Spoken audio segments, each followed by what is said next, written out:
Qui suis-je? Je suis ce qu'on appelle un dyspraxique, ou comme certains aiment dire, un maladroit professionnel. Pas une seule journée ne passe sans que je me cogne dans un meuble, que je rate une marche ou que je renverse un verre. Mais voilà, cette maladresse n'est pas qu'un trait de caractère, c'est une condition neurologique. Elle colore ma vie de défis quotidiens que je transforme, autant que possible, en anecdotes à raconter. Si vous aimez les histoires où les pieds s'en mêlent et où les objets semblent conspirer contre un être humain, vous êtes au bon endroit. En plus de cela, je suis cardiaque, diabétique, polyallergique. Oui, je suis une sorte de compilation vivante des petits trucs qui peuvent rendre la vie compliquée. Imaginez un jeu vidéo où toutes les options en mode difficile sont activées dès le départ. C'est mon quotidien. Mes allergies vont de l'alimentaire au médical en passant par l'environnemental. Cela me force à jongler avec des plans B, et parfois C, D, ou E, pour les choses simples comme manger ou respirer. Mais ne vous méprenez pas, je ne me lamente pas sur mon sort.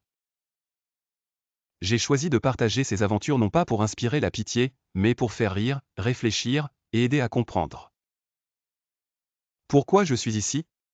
Parce que j'ai des choses à dire. Je pratique le sarcasme et l'ironie comme d'autres pratiquent la peinture ou la sculpture, avec passion. Mes opinions ne sont ni de gauche ni de droite, car pour moi, ce qui compte, c'est le concret, pas les étiquettes. Si une idée est bonne, peu importe d'où elle vient, je la défends. Si elle est mauvaise, je la critique, et tant pis si ça ne plaît pas.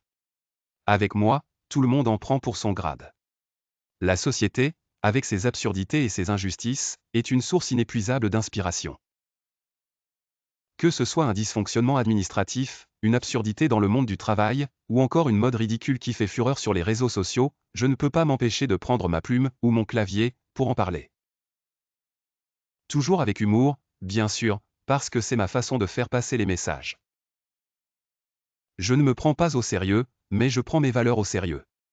Quand j'écris ou que je parle, c'est avec le cœur et une dose massive de second degré. La vie n'est pas un long fleuve tranquille, surtout pas quand on est dyspraxique, cardiaque, diabétique et tout le reste.